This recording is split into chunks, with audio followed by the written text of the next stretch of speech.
আছে? হ্যাঁ। বিসমিল্লাহির রহমানির রহিম। ধোবাউড়ার উপস্থিত সাংবাদিক বন্ধুগণ, আমাদের দলীয় নেতৃবৃন্দ, আসসালামু আলাইকুম। আজকে আমি বিশেষ একটা মুহূর্তে আপনাদের মাঝে উপস্থিত হয়েছি। আপনারা জানেন যে সম্প্রতি আপনার নির্বাচনের কার্যক্রম শুরু হয়েছে। সম্প্রতি আপনার এই ঘোষগাঁও থেকে এরশাদ বাজারে একটি অনাকাঙ্ক্ষিত ঘটনা ঘটে যায়, যার মধ্য দিয়ে নজরুল ইসলাম নামের একজন ব্যক্তি তিনি নিহত হয়েছেন। এই অনাকাঙ্ক্ষিত ঘটনা খুবই দুঃখজনক। আমি তার মৃত্যুতে গভীর শোকাহত এবং তার আত্মার মাগফিরাত কামনা করছি। তার শোক সন্তপ্ত পরিবারবর্গের প্রতি গভীর সমবেদনা জানাচ্ছি এবং একই সাথে এই ঘটনার নিরপেক্ষ তদন্তপূর্বক সুষ্ঠু বিচার দাবি করছি। এই ঘটনার সাথে যে বা যারাই জড়িত হোক না কেন, তাদের বিচারের আওতায় আনতে হবে, তাদেরকে বিচার করতে হবে। এটা আমার এবং আমাদের সকলের দাবি। কিন্তু এই ঘটনাকে কেন্দ্র করে আমরা দেখতে পাচ্ছি যে একটি মহল, তারা আওয়ামী লীগের কায়দায়, তারা আমাদের বিএনপির নিরীহ নেতা কর্মী, তাদের নামে আপনার মিথ্যা প্রপাগান্ডা চালাচ্ছে। এমনকি আমার বিরুদ্ধেও তারা অশ্লীল এবং উত্তেজনাকর তারা স্লোগান দিয়েছে। এবং একই সাথে আমরা আরো গভীর বিস্ময়ের সাথে লক্ষ্য করলাম, আমাদের ধোবাউড়া উপজেলা বিএনপির সিনিয়র নেতৃবৃন্দকে জড়িয়ে প্রায় 38 জন নেতাকর্মীর বিরুদ্ধে তারা একটি ফেক মামলা দায়ের করেছে। এটা ভিত্তিহীন অভিযোগ এবং এসব নেতাকর্মী কোনোভাবেই এই হত্যাকাণ্ডের সাথে জড়িত থাকতে পারে বলে আমি মনে করি না। এই মিথ্যা মামলা দিয়ে আমাদের নির্বাচনী মাঠকে বিনষ্ট করার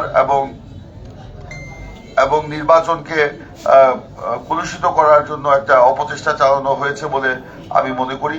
এই ঘটনার সাথে আমাদের নেতৃবৃন্দ, বিশেষ করে আমাদের অধ্যাপক আজহারুল ইসলাম কাজল সাহেব, আনিসুর রহমান মানিক আমাদের সদস্য সচিব, আমাদের যুগ্ম আহ্বায়ক মোয়াজ্জেম হোসেন খান লিটন, কিংবা যুগ্ম আহ্বায়ক আমাদের ফরহাদ রাব্বানী সুমন সহ অন্যদের যাদের নাম এখানে জড়ানো হয়েছে, আমাদের হুমায়ুন চেয়ারম্যান দক্ষিণ মাইজপাড়া ইউনিয়নের, অন্যান্যদেরকে যেখানে এভাবে জড়ানো হয়েছে তা উদ্দেশ্যমূলক, বানোয়াট এবং ভিত্তিহীন।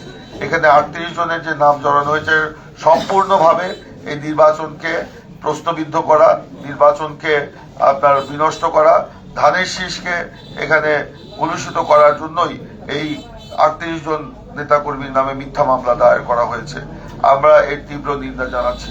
এই মামলার মধ্য দিয়ে কিন্তু প্রমাণিত হয় এখানে প্রকৃত আসামিদেরকে আড়াল করার একটা সূক্ষ্ম একটা বিষয় কিন্তু এখানে রয়ে গেছে। এর দায় ভাই আমি এর বিচারের ভার আমি ধোবাউড়ার সচেতন জনগণের উপর ছেড়ে দিচ্ছি। জনগণই বলবে এখানে কি হয়েছে এবং যারা ঘটনার সাথে প্রকৃতভাবে জড়িত অবশ্যই তাদেরকে বিচারের আওতায় আনতে হবে। সেই ক্ষেত্রে যদি আমার সহযোগিতা প্রয়োজন হয়, আমিও সেই ক্ষেত্রে সহযোগিতা করতে প্রস্তুত আছি। কারণ এই হত্যাকাণ্ডের দায়ভার কোনোভাবেই আমি কিংবা বিএনপির কোনো নেতাকর্মী নিতে পারে না, আমরা দিবও না। এই ঘটনা যদিও আমরা জানতে পেরেছি যে এটা একটি আপনার পারিবারিক পূর্বশত্রুতার যে ধরেই এই ঘটনা ঘটেছিল, তারপরেও আমি প্রশাসনের কাছে অনুরোধ করব এটা একটা নিরপেক্ষ তদন্ত করে দোষী ব্যক্তিদেরকে শাস্তির আওতায় নিয়ে আসা হোক। এটাই আমার বক্তব্য।